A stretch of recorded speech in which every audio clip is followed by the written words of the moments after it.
కర్రను విసురుట ద్వారా కానీ వాటికి గాయం తగులని మనకు తెలియను కదా.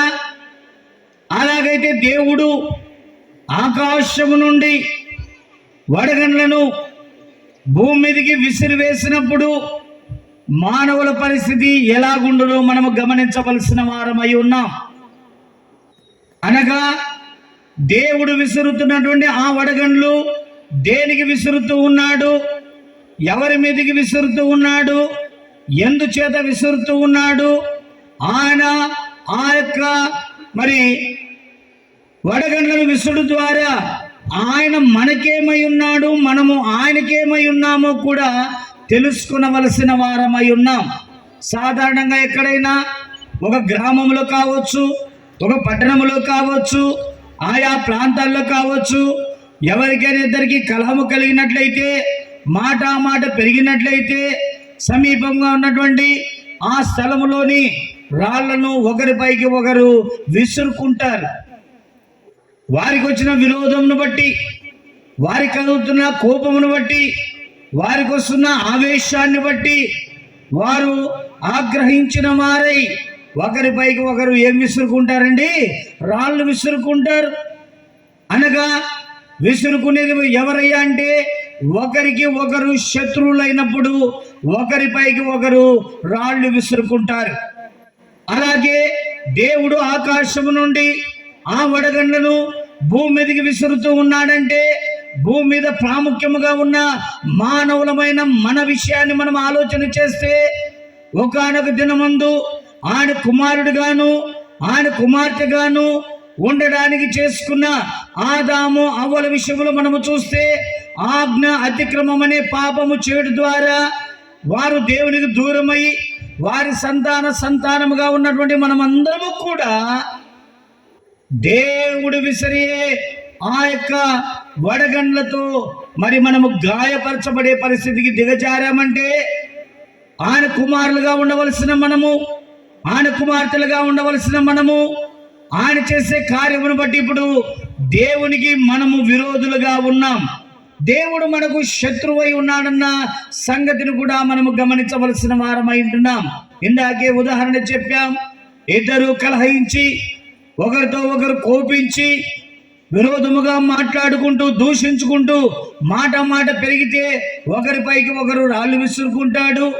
అలాగే దేవుడు ఆకాశము నుండి ఆ యొక్క వడగండ్లను విసురుతూ ఉన్నాడంటే దేవుని ప్రజలుగా ఉండవలసిన మనము ఏమయ్యామంటే దేవునికి విరోధులుగా తయారవుతున్నాం గనక ఆ వడగండ్లను ఆయన మనపైకి విసురుచూ ఉన్నాడు గనక ఈ సత్యాన్ని ఎరిగి ఆయనకు విరోధులము కాక ఆయనకు పిల్లలుగాను ప్రియమైన పిల్లలుగాను ఆయన వచ్చినప్పుడు ఆయన రాకడలో ఎత్తబడే వారిగా మనము ఉండాలి. అవునన్న వారు స్తోత్రం చెల్లిద్దాం.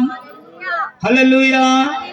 ఒకవేళ మీరు అనుకోవచ్చు వర్షము పడినప్పుడు వడగండ్లు పడుతున్నాయి, అవి చిన్న వడగండ్లు కదా, అవి నోట్లో వేసుకోవడానికి బాగా ఉన్నాయి కదా, మరి మింగడానికి కూడా బాగున్నాయి కదా, అలాంటి వడగండ్ల వర్షం పడినప్పుడు తడుచుకుంటూ వెళ్ళి మేము తీసుకుంటున్నాం కానీ మాకేం కాలేదని ఎవరు అనుకోవద్దండి. మన పూర్వీకుల దినముల నుంచి ఆ చిన్న వడగండ్లు పడుతూ అప్పుడప్పుడు అక్కడక్కడ మన తెలుగు రాష్ట్రాలుగా మరి ఒకటై ఉన్నటువంటి తెలంగాణ కలిసి ఉన్నటువంటి దినాల్లో కూడా ఇటుక సైజు వడగండ్లు కూడా భూమి మీద పడ్డాయి. 24 గంటలైనా కరగని పరిస్థితి పడినట్లుగానే ఆ వడగండ్లు పేపర్లో చూపించారు, టీవీలో కూడా చూపించారు. అలాగున సైజు పెరుగుతూ అప్పుడప్పుడు ఇవి పడడానికి గల కారణమేమి? పశువుల మీద కావచ్చు, మనుషుల మీద కావచ్చు, పొలాల పైన కావచ్చు, ఇలాగున పడుతున్నాయంటే దేవుడే వాటిని విసురుచూ ఉన్నాడన్నటువంటి సత్యాన్ని మనము గమనించాలని ప్రేమతో మీకు తెలియజేస్తున్నాను. నిజమా? వడగండ్లు ఉన్నాయా పైన? ఆ వడగండ్లను దేవుడు విసురుతూ ఉన్నాడా? చదవండి ఒక మాట మనం చూస్తే యోబు గ్రంథములోని 38వ అధ్యాయము 23వ వచన భాగాన్ని మనం చదువుకుందాం. యోబు గ్రంథములోని 38వ అధ్యాయము 23వ వచన భాగాన్ని మనము చదువుకుందాం. ఆపత్కాలం కొరకును యుద్ధము కొరకును యుద్ధ దినము కొరకును నేను దాచి ఉంచిన వడగండ్ల నిధులను నీవు చూచితివా అంటున్నాడు. ఇక్కడ వాక్యములు మనం గమనిస్తే పైన ఏమున్నాయి అంటే మన కనబడే ఆకాశమే ఉంది, కానీ ఆ ఆకాశము తర్వాత ఉన్నటువంటి ఆ యొక్క నిధులను మనము తెలుసుకున్నని వారిగా ఉండగా దేవుడు ఈ యొక్క యోబు గ్రంథములో తన యొక్క సత్యాన్ని తెలియజేస్తున్నాడు. ఈ మర్మాలను మనకు తెలియజేస్తున్నాడు. ఏమని అంటున్నాడంటే ఆపత్కాలము కొరకు, యుద్ధము కొరకును, యుద్ధ దినము కొరకును నేనేమి దాచి ఉంచాను అంటున్నాడంటే వడగండ్లను దాచి ఉంచి ఉన్నాను అంటున్నాడు. యుద్ధం జరిగేది ఎవరికండి? సమాధానము లేక విరోధమున్న ఒక దేశం పైకి ఒక దేశము యుద్ధము చేస్తూ ఉంటది. ఇంకా దేవుడే ప్రపంచంలో ఉన్న ప్రజలతో యుద్ధము చేసే దినాలు రాబోతున్నాయి కనుక దేవుడు గన్స్ వాడేవాడు కాదు, కత్తులో కొడవల్లో వాడేవాడు కాదు. ఆయన దేన్ని వాడతాడని మనం చూస్తే మరి దాచి ఉంచినటువంటి వడగండ్లను ఆయన వాడనే ఉంటున్నాడు. దేవుడే మానవులతో యుద్ధము చేసే ఆ దినము రానే వస్తుంది. ఆ దినం వచ్చినప్పుడు అందుకు అంటాడు ఆపత్కాలము కొరకును, యుద్ధము కొరకును, యుద్ధ దినము కొరకును ఆయనే దాచి ఉంచాడంట. మనము కదా ధాన్యం పండితే గోడౌన్లో దాచినట్టుగా మనకు ధనాగారాలు ఉన్నాయి, ధాన్యాగారాలు ఉన్నాయి, ఆయుధశాలలు ఉన్నాయి, గజశాలలు అనగా ఏనుగులు పెట్టే ఈలాగున రాజుల కాలంలో అన్నీ ఉన్నాయి. కానీ దేవుని దగ్గర ఏమున్నాయ్యా అంటే వడగండ్లతో కూడిన నిధులు ఉన్నాయి. వడగండ్లను ఆయన మరి అక్కడ వాటిని నిల్వ చేసి ఎప్పుడైతే ఆ యుద్ధ దినం వస్తుందో ఆ దినమున మనుషులపై వాటిని విసరడానికి వాటన్నిటి కూడా అక్కడ ఉంచినట్లుగా మనము చూస్తున్నాం. ఈ దినాల్లో చిన్న చిన్న వడగళ్ళు పడ్డానికి ఆ రోజు పడే ఆ పెద్ద వడగళ్ళు ఉన్నాయి. దేవుడు దాచిన ఆ యొక్క వడగళ్ళు మనపై పడతాయని మనము నమ్మునట్లుగా అప్పుడప్పుడు అక్కడక్కడ ప్రపంచములో, దేశములో, రాష్ట్రములో, జిల్లాలో, పట్టణాల్లో కూడా వడగండ్ల వర్షం పడుతుందని నీవు నమ్ముచూ ఉన్నావా? దేవుని వాక్యాన్ని నమ్ముతున్నారండి? హలో, ఎవరు నమ్మట్లా? వినడానికి వచ్చారు అంతే కదా. నమ్ముతున్నారా? వడగండ్లు ఎంతమంది చూశారు? బైబిల్లో చెప్పబడిన వడగండ్లు ఉన్నాయని నమ్ముతారా? చిన్న చిన్నయే కాదు, పెద్ద పెద్దవి ఉన్నాయి. వాటిని ఆయన నిల్వ చేశాడు. చూడండి ఎంత పెద్ద సైజు ఆ వడగండ్లను ఆయన మరి నిల్వ చేశాడో ఒక మాట మనం చదువుకుందాం. ప్రకటన గ్రంథములోని 16వ అధ్యాయము, ప్రకటన గ్రంథములోనికి రండి. 16వ అధ్యాయములోనికి మనం వచ్చినట్లయితే అక్కడ మనము చూస్తే 21వ వచనాన్ని మనం చదువుకుందాం. 5 మనుగుల బరువు గల పెద్ద వడగండ్లు ఆకాశము నుండి మనుషుల మీద పడెను. ఆ వడగండ్ల దెబ్బ మిక్కిలి గొప్పదైనందున మనుషులు ఆ దెబ్బను బట్టి దేవుని దూషించిరి. ప్రియులారా, దేవుడు నిధులలో దాచినటువంటి వడగండ్లు ఏ సైజు ఉన్నాయి అని మనము వాక్యం ద్వారా మనము చూస్తే 5 మనుగుల బరువు కలిగినటువంటి వడగండ్లను ఆయన నిల్వ చేశాడు. దాదాపుగా 50 కేజీల బరువు ఉండే వడగండ్లను ఒకటి కాదు అనేకముగా ప్రపంచమంతా పడేటట్టుగా ఎన్ని కావాలో అన్నిటికీ కూడా తన నిధులలో ఆయన దాచి ఉంచాడు. ఇక్కడ చదువుకున్న ప్రకటన గ్రంథంలో మనం చూస్తే ఇప్పుడు అవి రాబోతున్న దినములలో మనుషుల మీదనే పడాలంట. ఎక్కడ పడాలి? మన పూర్వీకుల దినములలో ఇశ్రాయేలు జనాంగం ఐగుప్తులో ఉన్నప్పుడు మోషే నాయకత్వంలో వారు బయలుదేరి పాలు తేనెలు ప్రవహించే దేశమునకు వారు వెళ్ళవలసిన సమయంలో ఫరో వారిని పంపించనందుచేత దేవుడు అనేక అద్భుతాలు వారి మధ్య చేసే కార్యాలలో వారిపై వడగండ్లు పడవేసిన అద్భుతము కూడా ఒకటై ఉంది. హల్లెలూయా. దేవుడు చెప్పాడు, ఇదిగో నన్ను సేవించడానికై ఈ ప్రజలను పోనివ్వకపోతే, ఆ ప్రజలను విడిచిపెట్టకపోతే, నీ దగ్గరే ఉండేటట్టుగా నీవు బంధించినట్లయితే ఖచ్చితంగా రేపు ఈ టయానికి ఆ వడగండ్లు నేను కురిపిస్తాను, వెళ్ళి సమాచారం చెప్పమని మోషేతో ఫరోకు దేవుడు సమాచారాన్ని పంపించాడు. ఫరో హృదయం కఠినమైపోయింది. ప్రజలు పంపిస్తానని మరలా పంపకుండా ఆపేస్తా ఉన్నాడు. అందుచేత దేవుడు ఆ అద్భుతాన్ని జరిగించాడు. ఆ దినాల్లో ఐగుప్తు దేశంలో ఉన్నటువంటి మరి కూర మొక్కలన్నీ కూడా చెడిపోయేటట్టుగా చేశాడు. ఆ పంటలన్నీ నష్టమయ్యేటట్టుగా చేశాడు. ఎవడే గాని వడగండ్లు పడే సమయమునకు బయట ఉండకుండా అందరు ఇల్లు చేరమని చెప్పాడు. లక్ష్య పెట్టిన వారు చేరారు, నిర్లక్ష్య పెట్టిన వారు నష్టపోయారు. అయితే ఆ దినాల్లో పంట పొలాల పైన పడ్డవి, ఫల వృక్షముల పైన పడ్డవి. అయితే అవన్నీ నష్టపోయినాయి. కానీ ఈసారి ప్రకటన గ్రంథంలో మనం చదువుకుంటున్నట్టండి, భాగము ప్రకారముగా ఎక్కడ పడాలంట? చెట్ల మీద కాదు, పైర్ల మీద కాదు, పశువుల మీద కాదు, పక్షుల మీద కాదు, సూటిగా ఎవరిపైన. మరొకసారి 21వ వచనాన్ని చదువుతున్నాము.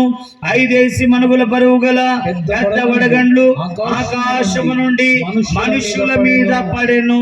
ఎవరి మీద పడెను? మనుషుల మీద పడెను. మనుషులు ఎవరండి? మనమే కదా. మన మీద పడడానికి దేవుడు నిల్వ చేసి పెట్టాడంట. అందుకే అంటున్నాడు, ఆకాశమందును భూమి యందును సముద్రము యందును మహాసముద్రములందును నాకు ఇష్టమైనంత నేను చేస్తానంటున్నాడు.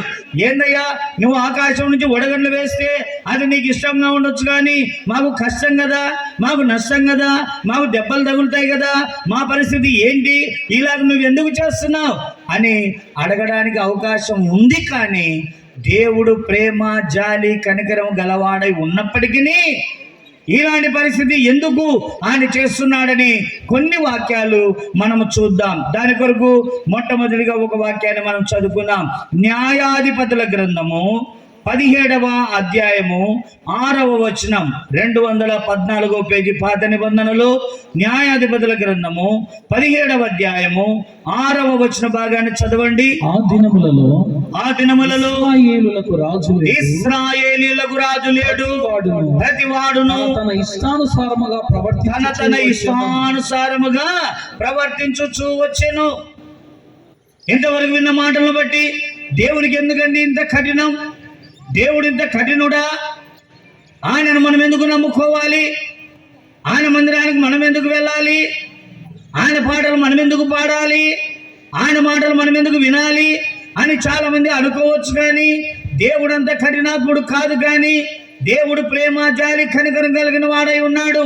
అందుకే వాక్యం చెప్తుంది కదా, దేవుడు లోకమును ఎంతో ప్రేమించిన వాడు వడగండ్లు పడవేయడం అని అనుకోవచ్చు. కానీ ఎందుకు వడగండ్లు పడవేస్తూ ఉన్నాడు? ఎందుకు మనుషుల మీదనే పడినట్లుగా చేస్తున్నాడు?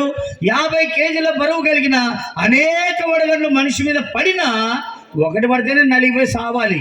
కానీ అనేకం పడినా చావకుండా దెబ్బలు తగిలి మాత్రమే వారు బాధపడడానికి గల కారణం ఏమంటే, వారి కార్యములు వారు తెలుసుకొని, వారి పరిస్థితి వారు తెలుసుకొని, అక్కడ చెప్పినటువంటి మాటను బట్టి చూస్తే ప్రతి వాడును మరి ఏం చేస్తున్నాడంటే రాజు లేని జీవితాన్ని జీవిస్తూ ఉన్నాడు గనక తన ఇష్టానుసారమైన ప్రవర్తనలలో ఉండిరి.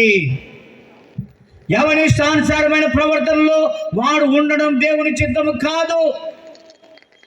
ప్రతివాడు కూడా ఆయన ఇష్టమైన జీవితంలో ఉండాలని దేవుడు కోరుకుంటూ ఉన్నాడు. ఒకనాడు దేవుడు చెప్పినట్లుగా చేయక, దేవుని మాటను ఉల్లంఘించి, ఆజ్ఞాతిక్రమం అనే పాపము చేసి దేవునికి దూరమైన ఆదామును ఆయన సంతానాన్ని కూడా తిరిగి ఆయన మార్గంలోనికి తెచ్చుటకు ఆయన కుమారుడైన లోకరక్షకుడకు యేసుక్రీస్తు వారిని ఆయన ఈ లోకానికి పంపించాడు. ప్రైజ్ ది లార్డ్, హల్లెలూయా. కాబట్టి రాజు మనం కలిగి ఉండాలి, అధికారిని మనం కలిగి ఉండాలి. నడిపించే నాయకుడు అనేది జీవితము ఎవరిదైతే ఉంటుందో, విచ్చలవిడి జీవితం ఉంటుంది కనుక, స్వేచ్ఛ జీవితం ఉంటుంది కనుక, అతిక్రమంతో కూడిన జీవితం ఉంటుంది కనుక, అలాంటి తమ ఇష్టానుసారమైన ప్రవర్తనను బట్టి దేవుడు కోపించి తన ప్రవర్తనను పంపించిన, తన బోధకులను పంపించిన, వారి ముఖాంతరముగా మాట్లాడిన లోబడ నొల్లని వారై ఉన్నందు చేత ఒకానొక దినమందు ప్రజలతో యుద్ధము చేయడానికి ఆయనే దాచి ఉంచిన ఆ వడగండ్లను సూటిగా మనుషుల మీద పడవేయనై ఉన్నట్లుగా వాక్యం ద్వారా మనము గమనిస్తూ ఉంటున్నాం. కాబట్టి మనుషుల ప్రవర్తన సరైనదిగా లేదు కాబట్టి దేవుడు తన ఇష్టమైన కార్యము చేస్తున్నాడు. అందుచేత ఓ మానవుడా, నీ ఇష్టానుసారమైన జీవితం నువ్వు జీవించకుండా దేవునికి ఇష్టమైన ప్రవర్తన నువ్వు కలిగి ఉంటే ఆయన మేలు కలిగే పనులే చేస్తాడు, కానీ మనకు నష్టము కలిగే, దెబ్బలు తగిలే కార్యం ఆయన చెయ్యడు. అవునన్న వారు స్తోత్రం చెల్లించండి. దేవుడు ఏమైనా అన్యాయస్తుడా? కాదు కాదు కాదు. మానవుడే అన్యాయస్తుడై, మానవుడే న్యాయము తప్పిన వాడై, న్యాయమును అన్యాయమునకు మార్చిన వాడై తనకిష్టకరమైన ప్రవర్తనలో ఉండు ద్వారా ఎన్ని పర్యాయములు తెలియచేసిన, ప్రవక్తల ద్వారా మాట్లాడిన, పెండల గడలేచి మాట్లాడిన, దర్శన రీతిగా మాట్లాడిన, స్వరము రీతిగా మాట్లాడిన లోబడ నొల్లని ప్రజలను బట్టి ఆయన ఈలాగు చేయాలని వడగండ్లను నిధులలో నిల్వ చేసి ఆ దినమున సూటిగా మన మీద పడేటట్టుగా చేయబోతున్నాడు. గనుక మానవులమైన మనమందరము కూడా జాగ్రత్త కలిగిన వారమై ఉండాలి, మెలకు కలిగిన వారిగా మనం ఉండాలి. రాబోతున్న దినములలో ఇలాంటి పరిస్థితి జరగనై ఉన్నది కనుక ఇట్టి పరిస్థితిని తప్పించుకోవడానికి ఈ రాత్రి మనకిష్టకరమైన ప్రవర్తన నుంచి ఆయనకు అంగీకారమైన ప్రవర్తనలోనికి రావలసిన వారమై ఉన్నాము. హల్లెలూయా. రెండవ విషయాన్ని చదవండి. యెషయా గ్రంథములోని 53వ అధ్యాయము 6వ వచన భాగాన్ని మనం చదువుకుందాం. 614 పేజీలో యెషయా గ్రంథము 53వ అధ్యాయము 6వ వచన భాగాన్ని మనం చదువుకుందాం. మనమందరము గొర్రెల వలె త్రోవ తప్పిపోతిమి. మనలో ప్రతివాడును తనకిష్టమైన త్రోవకు తొలగెను. ప్రియులారా, ఇక్కడ రెండవ తప్పిదాన్ని మనము చూస్తున్నాం. దేవునికి కోపం కలిగించే పరిస్థితి మానవుల్లో కనబడుతూ ఉన్నట్లుగా మనము చూస్తున్నాం. అదేమని మనం గమనిస్తే మనలో ప్రతి వాడు కూడా ఏం చేస్తాడంట? గొర్రెల వలె త్రోవ తప్పిన వారై తమకిష్టమైన త్రోవకు తొలగిపోయినట్లుగా మనము చూస్తున్నాం. తలా ఒక త్రోవలో అనగా తలా ఒక మార్గంలో ఉండడం దేవుని ఇష్టం కాదు, కానీ మనమందరము ఆయన మార్గంలో ఉండాలని ఆయన కోరుతున్నాడు. అవునో కాదో ఒక మాట చదువుకుందాం. ఇర్మియా గ్రంథములోని 6వ అధ్యాయము 16వ వచనాన్ని చదవండి. ఇర్మియా గ్రంథములో 6వ అధ్యాయము 16వ వచనాన్ని మనం చదువుకున్నట్లయితే, యెహోవా ఇలాగు సెలవిచ్చుచున్నాడు, మార్గములలో నిలిచి చూడుడి, పురాతనమైన మార్గములను గురించి విచారించుడి, మేలు కలుగు మార్గమేదని అడిగి అందులో నడుచుకొనుడి, అప్పుడు మీకు నెమ్మది కలుగును. మానవుని ఎదుట అనేక మార్గములు ఉన్నట్టుగా ఇర్మియా ద్వారా మాట్లాడుతున్నాడు. అయితే అనేక మార్గాలు ఉన్నాయి కనుక మీ ఇష్టం వచ్చిన మార్గానికి పొమ్మని దేవుడు చెప్పట్లేదు, కానీ ఇర్మియా ద్వారా మాట్లాడి చెబుతున్న మాట ఏమంటే, అనేక మార్గములు నీ ఎదుట ఉన్నా నీకు ఇష్టమైన మార్గాన్ని పోవడం కాదు, కానీ మేలు కలుగు మార్గమేది, పురాతనమైన మార్గమేది, నెమ్మది కలిగించే మార్గమేది అని అడిగి తెలుసుకొని అందులో నడవమని చెప్తున్నాడు. ఆ పురాతనమైన మార్గమే దేవుని మార్గము. హల్లెలూయా, హల్లెలూయా. అలాగున దేవుని మార్గమును గురించి విచారించక మేము ఈ గ్రామానికి వచ్చేటప్పుడు ఎట్లా వెళ్ళాలని చెప్పేసి ఆ పోలూరు నుంచి అడుగుతా వచ్చాం.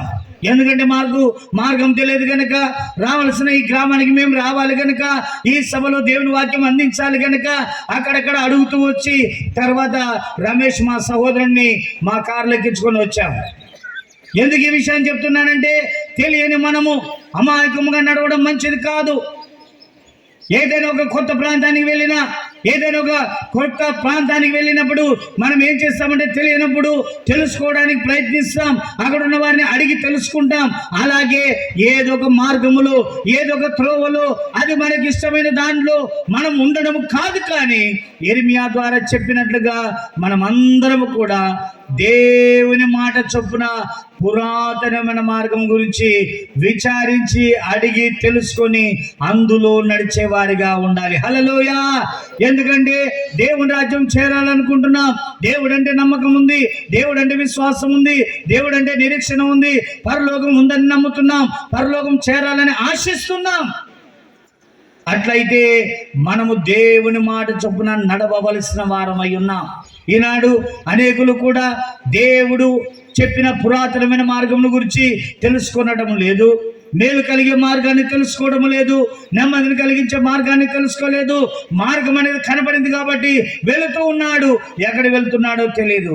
అందుకంటాడు వాక్యం ద్వారా, ఒకరి మార్గము అతనికి ఎంతో ప్రీతికరముగా ఉంటుంది, వాని ఎదుట సరిగా ఉంటుంది, కానీ తుదకు అది మరణమునకు దారి తీయును. నీ గమ్యం యేసు, మన రక్షకుడైన యేసయ్య మన గమ్యమై ఉండగా, నీ వెళ్ళే మార్గములో ఆ గమ్యమైన యేసును చేరుకొనవలసి ఉండగా ఏదో ఒక మార్గం నీ వెళ్ళినట్లయితే జీవమైన యేసుకు బదులుగా మరణమును నీవు చేరనై ఉన్నావని వాక్యం తెలియచేస్తా ఉంది. ఈ రాత్రికాల సమయంలో దేవుడు రాబోతున్న దినములో చేయబోతున్న ఆ వడగండ్లతో కూడిన భయంకరమైన ఉపద్రవం, ఆ రాబోయే ఉగ్రతను, ఆ దెబ్బలు తగిలించుకొని బాధపడే ఆ స్థితి నుంచి మనం తప్పించబడాలంటే మనము మనకిష్టమైన ప్రవర్తనలో ఉండకూడదు, మనకిష్టమైన త్రోవలో మనము ఉండకూడదు. దేవునికి ఇష్టమైనటువంటి త్రోవలోనికి రావలసిన వారమై ఉన్నాం. హల్లెలూయా. అక్కడే మనం చదువుకున్నాం కదా, 16వ వచనం ఇర్మియా గ్రంథంలో చదివాం. 17వ వచనాన్ని చదవండి. 17వ వచనం, మిమ్మును కాపు కాదు, అయితే వారు మేము అందులో నడుచుకొనమని బాగా వినండి. ఏమని చెప్తున్నారు? దేవుడు ప్రవక్త ద్వారా పురాతనమైన మార్గముల గురించి విచారించి అడిగి తెలుసుకోనండి, అందులో మీరు నడుచుకుంటే మీకు మేలు కలుగుతుంది, మీకు నెమ్మది కలుగుతుంది అని చెప్తే ఏమంటున్నారంటే వాళ్ళు, మిగతా వాళ్ళు, అయితే మేము అందులో నడుచుకున్నామని చెప్పుచున్నారు. నడుచుకోండి అని దేవుడు అంటుంటే మేము నడుచుకోమంటున్నారు. మేము నడుచుకోమంటే అది వాళ్ళ ఇష్టము. ఒక మానవుడు తన ఇష్టాన్ని నెరవేర్చుకుంటున్నాడు, దేవుడేమో తన ఇష్టాన్ని చెప్తున్నాడు. పురాతనమైన మార్గం గురించి అడిగి అందులో నడుచుకోండి, మేలు పొందండి, నెమ్మది పొందండి అని దేవుడు చెప్పి తన ఇష్టాన్ని తెలియజేస్తుంటే మానవులు అంటున్నారు మేము అందులో నడుచుకోమంటున్నారు. అందుకే ఒక మానవుడే తన ఇష్టాన్ని నెరవేర్చుకోవడానికి వాని యొక్క జీవితాన్ని అలాగ నడిపించుకుంటూ దేవునికి కనపడుతూ కోపం లేపుతుంటే దేవుడు కూడా అంటున్నాడు, ఒరే 3 రోజుల నుండి నీటి మీద బుడగవలే ఉండి అంతలో వికసించి వాడిపోయే గడ్డి పుష్పంలాగా ఉన్నటువంటి నీవే నీ ఇష్టాన్ని నెరవేర్చుకుంటూ నీవు జీవిస్తూ ఉంటే నా ఇష్టాన్ని కూడా నేను నెరవేర్చుకుంటానని ఆకాశం నుండి వడగండ్లను మనపైకి విసరనై ఉన్నాడు. ఏమైపోతామో ఆలోచన చేయండి, ఏ స్థితిలో ఉంటామో ఆలోచన చేయండి. అంతేకాదు, దేవుని ఇష్టం నెరవేర్చకుండా మన ఇష్టాన్ని మనం నెరవేర్చుకుంటే ఆ వడగండ్లను విసిరినప్పుడు 50 కేజీలు కలిగిన అనేక వడగండ్లు మరి మనుషులమైనటువంటి మన మీదనే పడతా ఉంటే చనిపోగా మనం ఏం చేయవలసి ఉంటుందంటే దెబ్బలు తగిలించుకుంటాము, చావక బ్రతికే ఉంటామంట. అంటే ఆ బాధను అనుభవిస్తూనే ఉండాలి. దేవుడు చెప్పిన మాటను లక్ష్యము చేయక దేవుని బాధించిన ఆ శిక్షను మానవుడు బ్రతికి ఉండే అనుభవించవలసి వస్తుంది గనక ఆ దినములలో వారు ఆ దెబ్బలు తగిలి గాయముల చేత బాధపడుతూ, ప్రభువా మేము సువార్త కూడికలు పెట్టినప్పుడు సువార్త ద్వారా సత్యాన్ని విన్నప్పటికీ, మిమ్మల్ని నమ్ముకోమని చెప్పినప్పటికీ, లేకుంటే మీ మార్గాన్ని నడవమని చెప్పినప్పటికీ అప్పుడు నిర్లక్ష్యం చేశాం, దయతో క్షమించని పడేవాడినా అప్పటికైనా ఆపు చేయించుకోకుండా పైగా దూషిస్తారంట. ఎంత భయంకరమైన మనసు మానవుని మనసు, మీరు ఆలోచన చేయాలి. అందుకంటాడు, హృదయం అన్నిటికంటే మోసకరమైనది, అది ఘోరమైన వ్యాధి కలది, దాన్ని గ్రహింపగలిగిన వాడు ఎవడో. ఎంత భయంకరమైన మనస్సు మనం కలిగి ఉన్నాం, ఘోరమైన పాపము వ్యాధిని కలిగిన వారిగా ఉన్నాం. దేవునికి లోబడని జీవితం మనకు ఉంది. స్కూల్ వెళ్ళే పిల్లలు టీచర్కు లోబడకుంటే బెత్తంతో కొడతాడా లేదా? మరి దేవుడు మానవులమైన మనల్ని చేసుకొని పరలోకములో తన చిత్తం ఎలా జరుగుతుందో భూలోకములో అలాగే జరగాలని మట్టితో మనల్ని చేసుకుంటే మనం ఆయన మాట వినకపోతే ఆయనకు కోపం రాదా? లేక ఆయన కోపించడా? ఒక తల్లిగా ఉన్న నీవు, ఒక తండ్రిగా ఉన్న నీవు కన్నా పిల్లలే నీ మాట వినకపోతే, సర్లే నాయనా నా ముద్దుల కొడుక నా మాట వినకపోయినా పర్లేదులే అని చెప్పి నువ్వు వాడిని ప్రేమిస్తావా? వాడి అవసరాలన్నీ నువ్వు తీరుస్తావా? వాడు అడిగేవన్నీ కూడా వాడికి సప్లై చేయగలుగుతావా? నీవు కన్నా కొడుకే అయి ఉన్నా, నీవు కన్నా కూతురు అయి ఉన్నా వారు నీ మాట వినకపోతే, రే నువ్వు నా మాట వింటే ఇంట్లో ఉండు, ఇలాంటి ఇల్లు దాటి వెళ్ళిపో అని చెప్పవా? ఒక తండ్రికి ఉన్న బాధ ఏంటో మీ పిల్లల నుంచి మీకు తెలుసు. ఒక తల్లిగా నీ పిల్లలు నీ మాట వినకపోతే, నేనెందుకు వీళ్ళని కన్నానా, వీళ్ళకెందుకు నేను జన్మనిచ్చానా అని నీవు తల్లిగా తండ్రిగా బాధపడడం లేదా? అలాగే పరమ తండ్రి కూడా ఆయన త్రోవలోనికి రాని మనల్ని చూచి, త్రోవలో ఉన్నామా లేదని తెలియని అమాయక జీవితంలో ఉండగా ప్రవక్తలను పంపించి తన మార్గమును గురించి తెలియచేసినప్పటికీ లోబడనొల్లని ప్రజలుగా ఉండుట ద్వారా దేవుడు కోపించి ఇలాంటి కార్యం చేయడానికి ఆయన సిద్ధపడుతూ ఉండగా ఆ వడగండ్లు పడించుకొని నువ్వు సిద్ధంగా ఉంటావా? అవి నీ మీద పడడానికి రాబోచుండగా పడమను చూద్దామంటావా?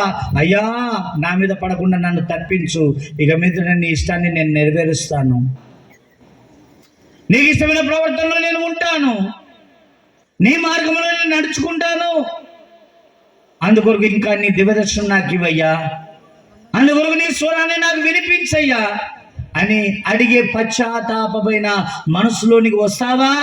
అట్లయితే ఆయన నీ అందు సంతోషించి అలాంటి దినములలో భూమి మీద నువ్వు ఉండకుండా ఆయన కుమారుడైన యేసుక్రీస్తు వారిని ఆయన కుడి పార్శ్వములో నుండి మధ్యాకాశానికి పంపించి ఆ రెండవ రాకడలోని మొదటి దశ అయినటువంటి రహస్య రాకడలో నిన్ను ఆయన చెంత చేర్చుకోవడానికి సిద్ధముగా ఉంటాడు. దేని స్తోత్రం కలుగును గాక. హల్లెలూయా, హల్లెలూయా. కాబట్టి ప్రియమైనటువంటి వారులారా, దేవుని మాటలు వింటున్నటువంటి దైవ జనాంగమా, ఈ యొక్క కొండ జూటూరు ప్రజలారా, గ్రామస్తులారా, దయచేసి మీరు గమనించండి. ఈ మాటలను బట్టి దేవునికి మీరు లోబడడానికి, అందులో మేము నడుచుకోము, ఆ మార్గం మాకు అవసరం లేదు, ఆ పద్ధతి మాకు అవసరం లేదు అని అనేవారిగా మీరు ఉండవద్దండి.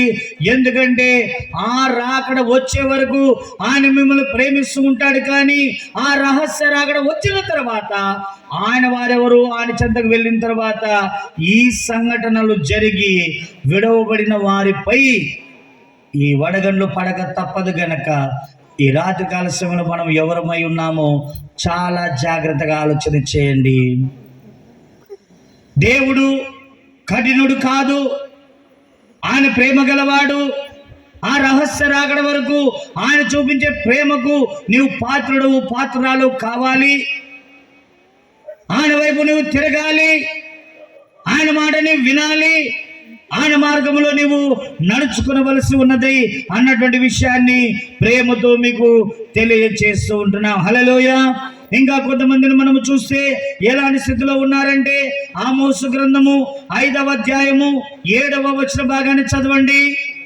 ప్రవక్త అయిన ఆమోసు గ్రంథములోని 5వ అధ్యాయము 7వ వచన భాగాన్ని మనం చదువుకుందాం. న్యాయమును అన్యాయమునకు మార్చి నీతిని నేలను పడవేయి వారులారా. మరొకసారి చదువుతున్నాం చూడండి.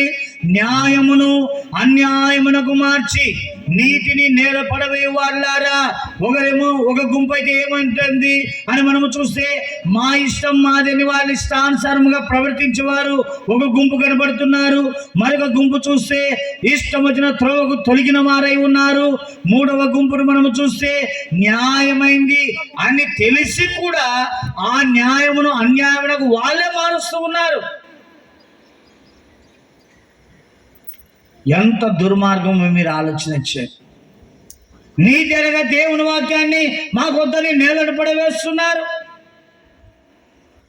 ఇలాంటి భయంకరమైన ప్రవర్తన కలిగిన జనాంగముగా మనం కనబడుతున్న బట్టి దేవుడు కోపించిన వాడై ఆయనకి ఇష్టమైన కార్యములు ఆయన చేయబోతూ ఉన్నాడు.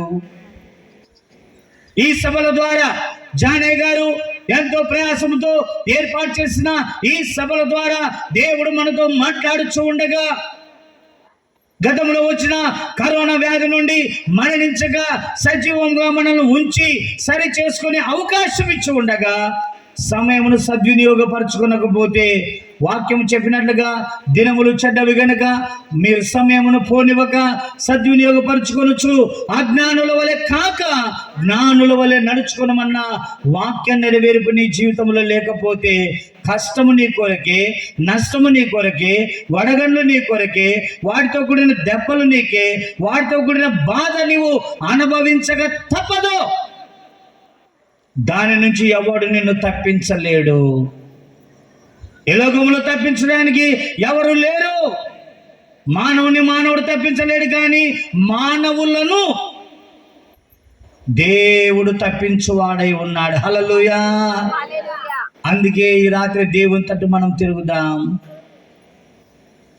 మన స్థితిగతులు మనం గమనిద్దాం, మన పరిస్థితులు మారినట్లుగా దేవుని వాక్యమునకు మనము లోబడిన వారమై ఆ యొక్క దెబ్బల చేత మనము ఇబ్బంది పడకుండా తప్పించుకొనవలసిన వారమై ఉన్నాం. హల్లెలూయా. ఇంకొక మాట మనం చూద్దాం, చూడండి. ప్రకటన గ్రంథములో 16వ అధ్యాయములో 8-9 వచ్చిన భాగాలు చదువుకుందాం. ప్రకటన గ్రంథము 16వ అధ్యాయము 8-9 వచ్చిన భాగాలు. నాలుగవ దూత తన పాత్రను సూర్యుని పైన సూర్యుని మీద కుమ్మరింపగా మనుషులను అగ్నితో కాల్చుటకు సూర్యునికి అధికారము ఇవ్వబడెను. కాగా మనుషులు తీవ్రమైన వేడిమితో కాలిపోయి ఈ తెగుళ్ళ మీద అధికారము గల దేవుని నామమును దూషించిరి గాని ఆయనను మహిమపరచునట్లు వారు మనసు పొందిన వారు కారు. ఆమేన్. దేవుడు ఒకే విధమైన కార్యము ద్వారా మానవులను శిక్షించాలని అనుకోవడం లేదు, మానవులను హెచ్చరించాలని అనుకోలేదు, బుద్ధి చెప్పాలని అనుకోలేదు. ఒక వడగండ్లతో కూడిన మరి సంఘటనే కాక ఇంకో దాన్ని మనం గమనిస్తున్నాం. అదేమని మనం చూస్తే దేవుడు ఏం చేస్తున్నాడంటే ఆ 4వ దూత చేతిలో ఉన్నటువంటి పాత్రను సూర్యుని మీద కుమ్మరించమని ఆజ్ఞ ఇవ్వగానే ఆ దూత కుమ్మరించగా ఆ సూర్యునిపై పడగానే మరి ఆ సూర్యునికి ఏం చేయబడిందంటే అధికారం ఇవ్వబడింది. ఏ అధికారము? ఇప్పుడు ఉన్నటువంటి అధికార ప్రకారముగా ఉదయం నుంచి సాయంకాలం వరకు వెలుగివ్వాలి, సూర్యోదయమున అనగా తూర్పులను ఉదయించాలి, పరమడన అస్తమించే వరకు కూడా ప్రపంచంలోని జనాంగం అంతటికీ కూడా నీ వెలుగునివ్వాలన్న అధికారమే కాక లోబడనొల్లని ప్రజల నిమిత్తమై ఇంకొక అధికారం ఇవ్వబడింది. ఏంటంటే మనుషులను అగ్నితో కాల్చుటకు అధికారము. ఆమేన్. హల్లెలూయా. హలో, వింటున్నారా? అందరూ గమనిస్తున్నారా? వడగండ్లదే కాదు సంఘటన, ఇంకొక సంఘటన జరగనే ఉన్నది. అదే మనం చూస్తున్నాం. సూర్యునికి ఇవ్వబడిన దేవుని అధికారం. ఏం అధికారం అంటే వెలుగునిచ్చే అధికారమే కాక మనుషులను కాల్చే అధికారము సూర్యునికి ఇవ్వబోతున్నాడు దేవుడు. అది అవుననడానికి ఈ ఫిబ్రవరి మాసములోనే వేడిమి అధికముగా ఉన్నందుచేత బయటికి వెళ్ళలేని పరిస్థితి మనకు కలుగుతా ఉంది. ఉదయకాలం 11-12 అయ్యేసరికి ఇంటికి వెళ్దామా, చెట్టు నీడ కనబడతాదా, నీళ్లు తాగుదామా, ఈ ఎండకు మనం తిరగలేమని చెప్పి బయట సంచరించేది మాని మరలా తిరిగి ఇంటి ముఖం పడతా ఉన్నాం. ఫిబ్రవరి మాసంలోనే ఈ ఎండ వచ్చిందంటే, ఇంత వేడిమి ఉందంటే, మానవుడు భరించలేకుండా ఉన్నాడంటే, ఇంకా మార్చి నెల ఉంది, ఏప్రిల్ నెల ఉంది, మే నెల, 3 నెలలు ఉంది. ఇంకా ఎండలు ఎంత తీవ్రంగా రాబోతుందో. నిజమే, దేవుడు సూర్యునికి ఇచ్చిన అధికారం ప్రారంభమైనట్టుగా ఉంది. అందుకే కాబోలు ఇంత వేడిమి వస్తా ఉంది. మనం భరించలేని, సహించలేని వేడిమిని ఈ దినాల్లో పొందుతూ ఉన్నాం.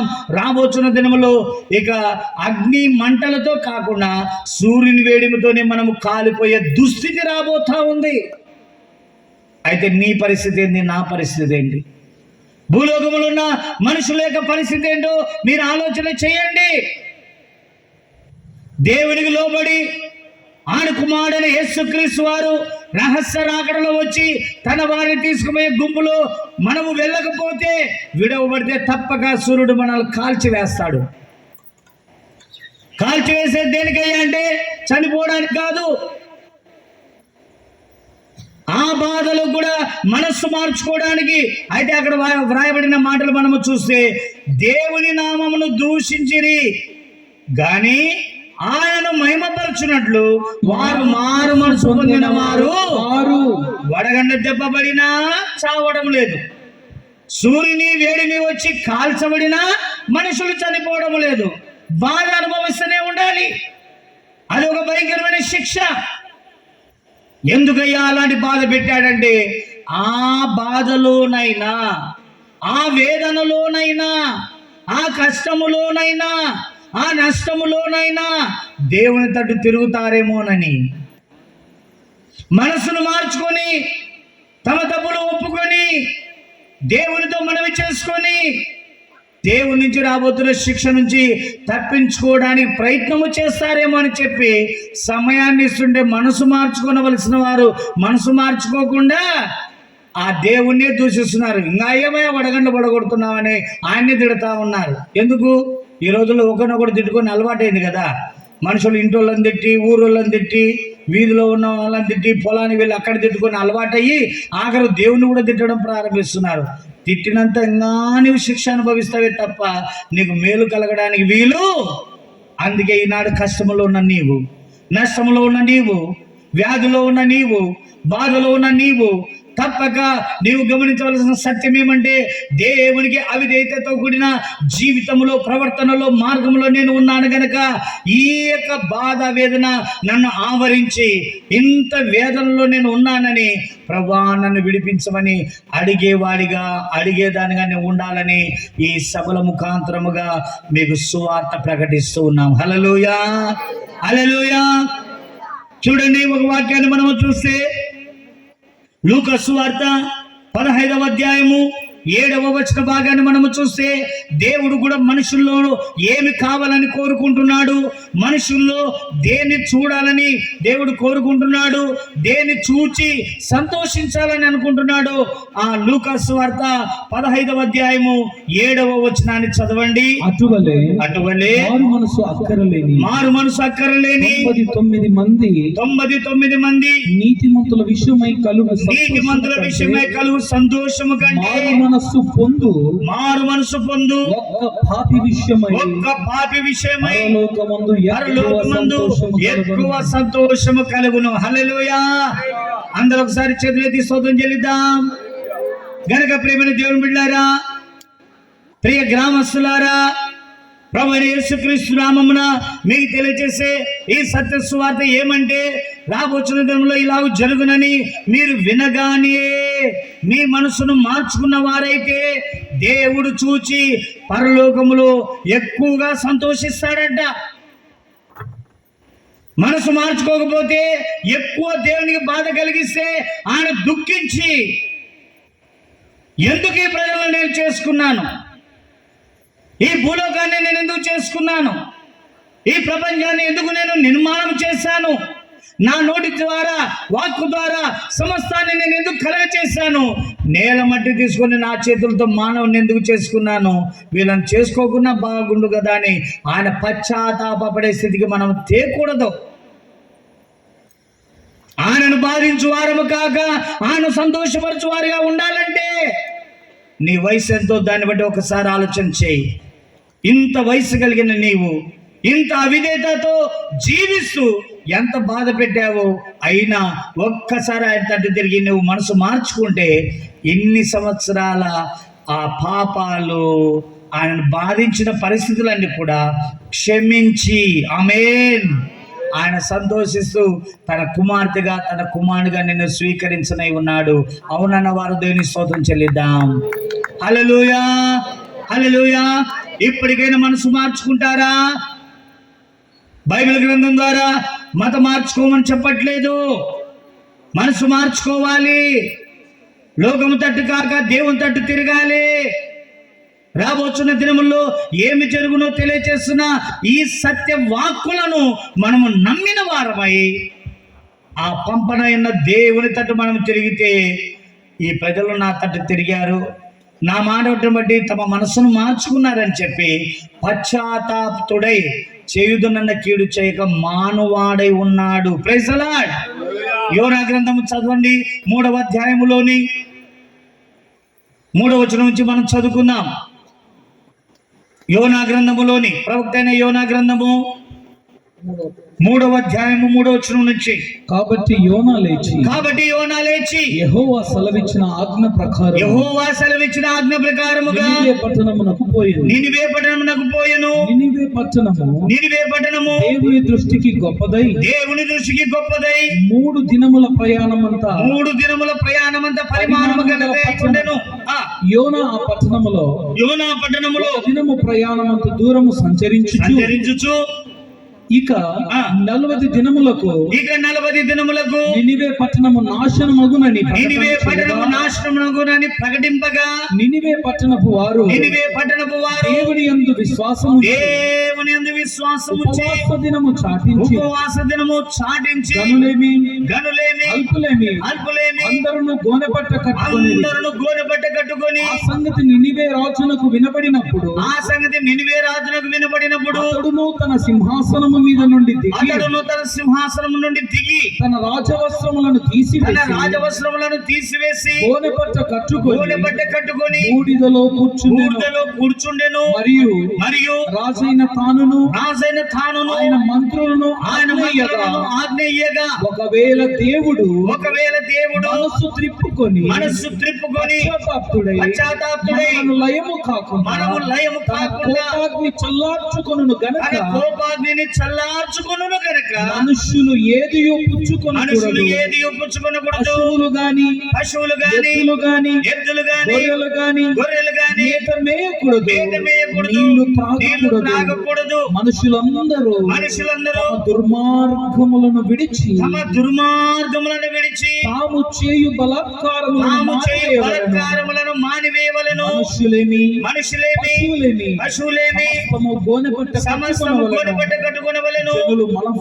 జనులు మనపూర్వకంగా దేవుని వేడుకొనవలెను అని దూతలు నినివే పట్టణములో చాటించిరి. ఈ నినివే వారు బాగా గమనించండి. ఈ నినివే వారు తమ చెడు నడతలను మానుకొనగా వారు చేయుచున్న క్రియలను దేవుడు చూచి పశ్చాత్తాపుడై చేయుదునని వారికి ఆ మాట ఇచ్చిన కీడును చేయక మానెను. అందరూ మరొకసారి స్తోత్రం చెల్లిద్దా. హల్లెలూయా. ఈ రాత్రి కాల సమయంలో నినివే వారిని బట్టి మనం ఈ సంగతిని తెలుసుకునవలసిన వారమై ఉంటున్నాం. అదేమని మనము చూస్తే నినివే పట్టణస్థులు చాలా దుర్మార్గులంట, బలాత్కారం చేసేవారంట, అలాగున దేవునికి అయిష్టమైన కార్యములు చేస్తూ దేవుని ఉగ్రతను వారు సంపాదించుకున్న వారై ఉన్నారు. మానవుడు దేవుని ఆశీర్వాదం సంపాదించుకోవాలి, కానీ ఈ నినివే వారు ఏం చేశారంటే దేవుని ఉగ్రతను సంపాదించుకున్నారు. అయినా దేవుడు ప్రేమ, దయ, న్యాయం కలిగిన వాడు కనుక నినివే పట్టణాన్ని ఆ దుర్మార్గతను బట్టి వెంటనే నాశనం చేయకుండా తన ప్రవక్త అయిన యోనాను పంపించి వారికి సమాచారం తెలియజేశాడు.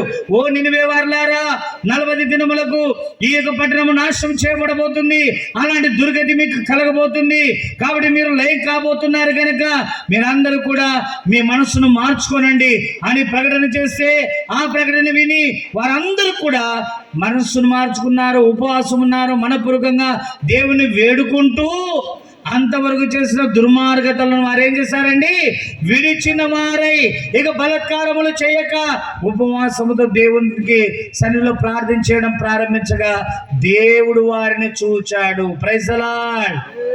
గతములో ఉన్న పరిస్థితి వేరు నినివే వారిది.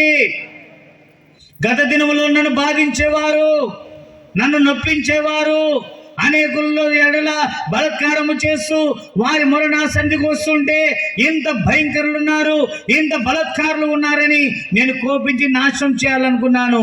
కానీ ఇప్పుడు వారు నా తట తిరిగారు కదా అని వారికి చేదునన్న కీడు చేయక ఆయన మానివేశాడు. ఈ రాత్రికాల సమయంలో కూడా రాబోచు దినములో పడవయ్యనన్న ఆ వడగండ్లు నీపై పడకుండా ఉండాలంటే, రాబోచున్న దినములో సూర్యునికి దేవుడిచ్చే అధికారాన్ని బట్టి మనల్ని కాల్చకుండా ఉండాలంటే నినివే వారి వలె దేవుని యందు విశ్వాసం ఉంచిన వారమై, ఆమేన్, హల్లెలూయా, ఉపవాసముతో ప్రార్థన చేసి ఇప్పుడు వరకు చేసిన దేవునికి విరోధమైన కార్యాలు విడిచిపెట్టాలి.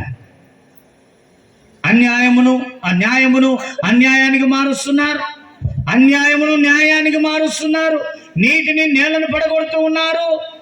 వాళ్ళు చెప్పిందే వేదవాకు, వాళ్ళు చెప్పిందే మాట, తమ మాటకు అడ్డు ఉండకూడదన్నట్టుగా చేసే పరిస్థితులు భూమి మీద ఎంతో ఉంది. అందుచేత ప్రజలు మార్చవలసింది ప్రాంతము కాదు, గ్రామము కాదు, పట్టణము కాదు, జిల్లా కాదు, రాష్ట్రము కాదు, దేశము కాదు, మారాల్సిందే మన మనస్సును మనం మార్చుకోవాలి. ప్రైజ్ ది లార్డ్, హల్లెలూయా. ఇక్కడ వాక్యంలో ఇంకొక మాట మనం చదువుదాం, చూడండి. లూకా సువార్త 15వ అధ్యాయము 15వ వచనం నుంచి చదవండి. లూకా సువార్త 15వ అధ్యాయము 15వ వచనం. అదంతయు ఖర్చు చేసిన తర్వాత ఆ దేశమందు గొప్ప కరువు రాగా వాడు ఇబ్బంది పడసాగి వెళ్ళి ఒకని చెంత చేరెను. అతడు పందులను మేపుటకు తన పొలములోనికి వానిని పంపెను. వాడు పందులు తిను పొట్టుతో తన కడుపు నింపుకొని ఆశపడను గాని ఎవడును వానికి ఏమీ ఇయ్యలేదు. అయితే బుద్ధి వచ్చినప్పుడు వాడు నా తండ్రి యొద్ద ఎంతో మంది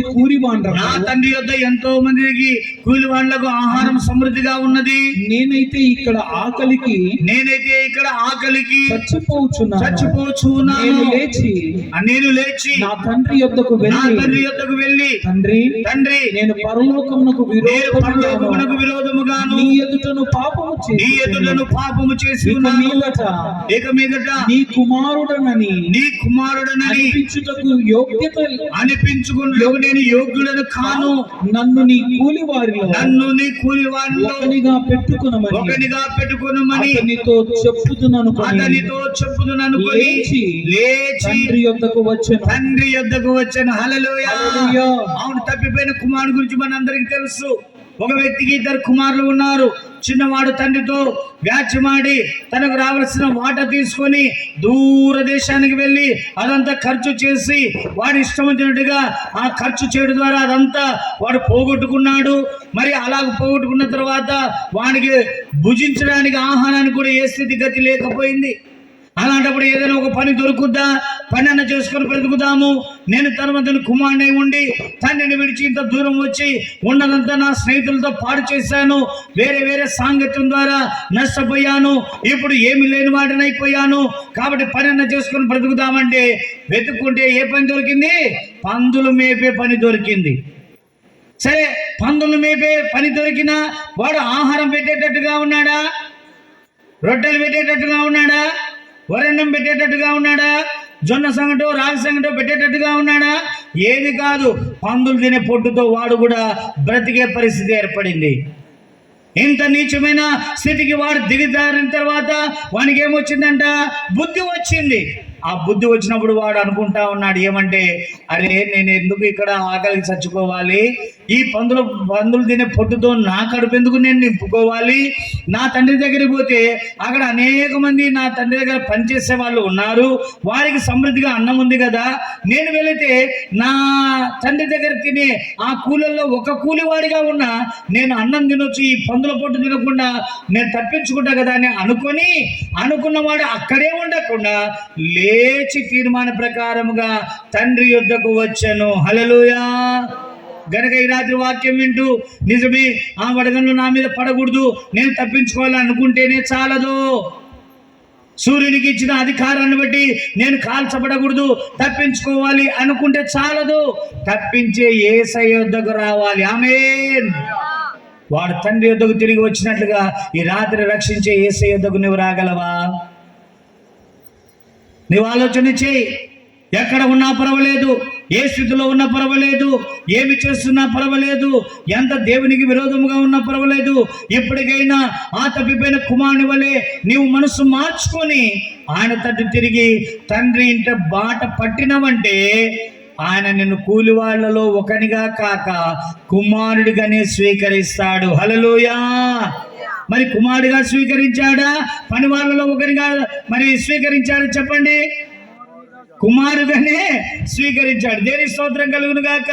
కాబట్టి ప్రియమైనటువంటి దేవుని ప్రజలారా, దేవుని మరి బిడ్డలారా, మీరందరూ కూడా గమనించవలసిన సత్యం ఏమంటే, ఈ రాత్రికాల సమయంలో మీకు చెప్పే ఈ యొక్క మాటలన్నింటిని బట్టి తప్పించే వాని వద్దకు మీరు రావాలి. తప్పించుకోవాలని ఆశపడి మీరున్న స్థితిలోనే, మీరున్న పాపములోనే, మీరున్న పొరపాటులోనే, మీరున్న దేవునికి విరోధమైన త్రోవలో ఉంటే చాలదు. వాటిని విడిచి రావాలి. ఎందుకంటే యేసు లోకరక్షకుడై ఉన్నాడు. యేసయ్య ఏమై ఉన్నాడు? చదవండి ఆ మాట, అవునో కాదు? యోహాను సువార్త 4వ అధ్యాయంలోనికి మనం వచ్చినట్లయితే 41, 42 వచ్చిన భాగాలు చదవండి.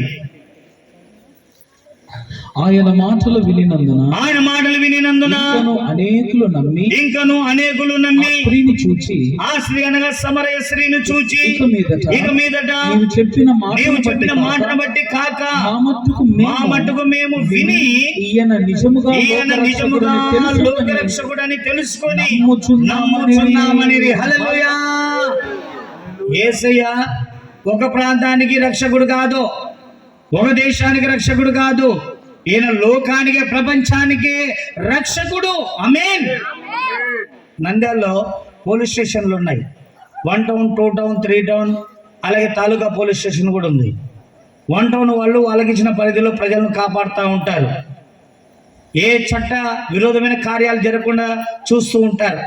ఏవైనా మరి కానీ పరిస్థితులు ఏమైనా జరిగితే వాళ్ళు వెళ్ళి కంట్రోల్ చేస్తారు. వారి దగ్గరకు వస్తే కంట్రోల్ చేసి పంపిస్తూ ఉంటారు. ఏ పోలీస్ స్టేషన్కు ఇవ్వబడిన పరిధి వరకు వారు ఆ ప్రజల కొరకు సేవ చేస్తూ ఉంటారు. ఎందుకు ఈ మాట చెప్తున్నానంటే, ఆ పోలీస్ స్టేషన్ దగ్గర రాసి ఉంటుంది రక్షక బట నిలయం అని రాసి ఉంటుంది. రక్షక భటులు అక్కడ ఉన్నారు కనుక ఆ వారికి ఇవ్వబడిన ప్రాంతం అంతా కూడా ప్రజలను రక్షిస్తూ ఉంటారు, కాపాడుతూ ఉంటారు. ఏ దొంగతనాలు జరగకుండా, ఏ చట్ట విరోధమైన కార్యాలు జరగకుండా వారి పర్యవేక్షణ ఉంటుంది. అయితే వారైతే రక్షక భటులే కానీ మన యేసయ్య ఒక్క ప్రాంతానికి కాదు, లోకమంతటికి. అవునన్న వారు కరములు తట్టి దేవుని కనబరుద్దా. హల్లెలూయా. యేసయ్య లోకానికి, చెప్పండి, గట్టిగా చెప్పండి అమ్మా. మీ ఊరికే రక్షకుడా? మరి గట్టిగా చెప్పారు, మీకు భయపడుతున్నారు? మీకు చదివించంగా బైబిల్లో ఉన్నమాట. యేసయ్య ఎక్కడికి రక్షకుడు? లోకమంతటికి. Praise the Lord. లోకాన్ని తప్పించగలిగిన వాడు నిన్ను తప్పించలేడా? లోకాన్ని తప్పించగలిగిన ఆ రక్షకుడు నీ కుటుంబాన్ని తప్పించలేడా? నీ గ్రామాన్ని తప్పించలేడా? ఈ విశాలమైన ప్రపంచాన్ని తప్పించగలిగిన లోకరక్షకుడైన యేసయ్య యొద్దకు నువ్వు రాకపోతే నువ్వు కాదు, నీ కుటుంబం కాదు, ఎవరు తప్పించబడలేరు. వచ్చావా? లోకాన్ని ఆయన తప్పించగలిగిన శక్తి గలవాడు. దేని స్తోత్రం. హల్లెలూయా, హల్లెలూయా. చూడండి, అపోస్తల కార్యములో ఒక మాట మనం చదువుకుందాం. 10వ అధ్యాయము 34, 35 వచ్చిన భాగాలు చదవండి. అపోస్తల కార్యము 10వ అధ్యాయము 34, 35 వచ్చిన భాగాలు మనం చదువుకుందాం. దేవుడు పక్షపాతి కాడని నిజముగా గ్రహించి ఉన్నాను. ప్రతి జనములోను ఆయనకు భయపడి నీతిగా నడుచుకుని వానిని ఆయన అంగీకరించును. యేసుక్రీస్తు అందరికీ ప్రభు. హల్లెలూయా. ఇక్కడ మళ్ళా నేను నిదానంగా చదువుతూ చెప్తాను, గమనించండి. దేవుడు పక్షపాతి కాడని నిజముగా గ్రహించి ఉన్నాను. ప్రతి జనములోను ఆయనకు భయపడి నీతిగా నడుచుకుని వాణిని ఆయన అంగీకరించును. ఈ రాత్రి ప్రభా, రాబోతున్న దినముల్లో ఆ వడగండ్లు నా మీద పడకుండా, నా కుటుంబం మీద పడకుండా, నన్ను నా కుటుంబాన్ని తప్పించు అని నీవు అడిగితే ఆయన నిన్ను అంగీకరించాలంటే నువ్వేం చేయాలి? ఆయనకు భయపడి, హల్లెలూయా, నీతిగా నడుచుకునే వాడిగా ఉండాలి. ఆయనకు భయపడి నీతిగా నడుచుకుని దానిగానే ఉంటే ఆయన నిన్ను విడవడు, నీ కుటుంబాన్ని విడవడు. ఎందుకంటే ఆయనలో పక్షపాతము లేదు. ఆయన అన్యాయస్తుడైన దేవుడు కాడు. ఆమేన్. మనం ఆయన యుద్ధకు వచ్చుట కొరకే కరోనాను కూడా తరిమి వేశాడు. చనిపోవలసిన మనల్ని బ్రతికించాడు. మరణపు అంచుల్లోనికి వెళ్ళిన మనల్ని మరలా సజీవులుగా తీసుకొచ్చి ఈనాడు ఈ సభలో కూర్చోబెట్టాడంటే ఒక్క మాట, సజీవంగా ఉన్నామంటే సరి చేసుకోవడానికని తెలుసుకోవాలంతే. సజీవంగా ఉన్నామంటే మన మీద పెద్ద పోటుగాళ్ళము, వీరులము, లేకుంటే హీరోలమని కాదు, అంత జీరోలమే. ప్రజలా బ్రతికున్నామంటే సరి చేసుకోవడానికి, సమయాన్ని సద్వినియోగపరచుకోవడానికే దేవుడు అనుకూలమైన సమయాన్ని ఇస్తూ ఉన్నాడు. అందుకే మీకా గ్రంథంలో అంటాడు, 6వ అధ్యాయము 8వ వచనం, 966 పేజీ పాత నిబంధనలో మీకా గ్రంథం 6వ అధ్యాయం 8వ వచనాన్ని చదవండి. మనుష్యుడా, ఏది ఉత్తమమో అది నీకు తెలియచేయబడి ఉన్నది. న్యాయముగా నడుచుకొనుటయు, కనికరమును ప్రేమించుటయు, దీన మనస్సు కలిగి దేవుని ఎదుట ప్రవర్తించుటయు, ఇంతే కదా యెహోవా నిన్ను అడుగుచూ ఉన్నాడు. హల్లెలూయా. నీ స్థితి నుంచి నువ్వు బయటికి రావాలి. నీ స్థితిలో నీవు ఉండటం నీకు మంచిది కాదు. నీవు నీ స్థితిలోనే ఉంటానంటే ఆయన సంతోషించడు, ఆయన బాధపడతాడు. ఆయనకు కోపం రేపావా? ఒక మానవుడు ఎదుటి మానవుని కోపాన్ని తట్టుకోలేక, వాడు చేసే విరోధానికి నిలవలేక, ఒకడు ఊరు విడుస్తున్నాడు, ఒకడు జిల్లా విడుస్తున్నాడు, ఒకడు రాష్ట్రం విడుస్తున్నాడు, ధనం ఉంటే దేశమే విడిచి పారిపోతున్నాడు. మనుషుని మీద కోపడితే తప్పించుకోవడానికి ఇతర ప్రాంతాలు వెళ్ళడానికి అవకాశం ఉంది. కానీ దేవునికి విరోధమైన జీవితం జీవిస్తూ దేవునికే కోపం రేపితే దేవుని ఎదురు నుండి తప్పించుకోవడానికి ప్రపంచంలో ఎక్కడ పోయి దాక్కుంటావు నీవు? ప్రపంచమంతా ఆయనది కాదా? ప్రపంచమంతా ఆయన స్వాధీనములే లేదా? పారిపోయేదానికి ప్రయత్నించకూడదు, కానీ ప్రభు చెంతకు రావడానికి ప్రయత్నించాలి. దేవుని స్తోత్రం కలుగును గాక. క్షమించే రక్షకుని యొద్దకు నీవు రాగలవా? నీ జీవితాన్ని బట్టి ఆయన ఉగ్రత పొందడానికి సిద్ధముగా ఉన్న నిన్ను తప్పించడానికి యేసే మార్గము. Praise the Lord. హల్లెలూయా. ఈ రాత్రి ఆయన మాటలు విని రాగలవా? రమ్ము నీ తరుణమిదే, రమ్మనుచున్నాడు నీ ప్రభువైన యేసునొద్దకు రమ్ము. జీవితమంతా వ్యర్థముగాను దుఃఖముతోను గడుపుటయేలా, జీవితమంతా వ్యర్థముగాను దుఃఖముతోను గడుపుటయేలా, ఆయన శరణు చూచినచో వాంఛతో నిన్ను స్వీకరించు రమ్ము.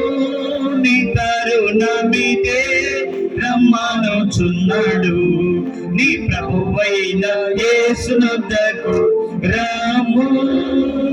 కట్టిన ఇల్లు తన ధాన్యములు, కనబడు బంధు మిత్రాదులును. కట్టిన ఇల్లు తన ధాన్యములు, కనబడు బంధు మిత్రాదులును. గూడు విడచి నీవు పోయినచో వెంట నీతో రారెవరు రమ్ము. నితరు నమిదే రమ్మనుచున్నాడు. నీ ప్రభువైన యేసునుతకు రమ్ము. ఈ రాత్రికాల సమయంలో ప్రేమతో ఆయన సువార్త వర్తమానము ద్వారా ప్రతి వారిని ఆయన పిలుచుచున్నాడు. రాగలవా? నీ జీవితాన్ని, ఆయన ఇచ్చిన జీవిత కాలాన్ని వ్యర్థము చేసుకోకుండా సమయము ఉండగానే సద్వినియోగపరచుకోవచ్చు. రక్షించే ప్రభు పాదముల యుద్ధకు రాగలవా? నీ పాపములు ఒప్పుకొని విడిచిపెట్టగలవా? నమ్మదగిన క్రీస్తు ఆయన కాచిన శిలువ రక్తము ద్వారా ప్రతి పాపము నుండి మనల్ని విడుదల చేయనన్న నిరీక్షణ కలిగి ఆయన ద్వారా క్షమించబడి నీతిమంతుడుగా, నీతిమంతురాలుగా, పవిత్రుడుగా, పవిత్రురాలుగా తీర్చబడవా? ప్రకటన గ్రంథం 1వ అధ్యాయం 6వ వచనాన్ని చదవండి.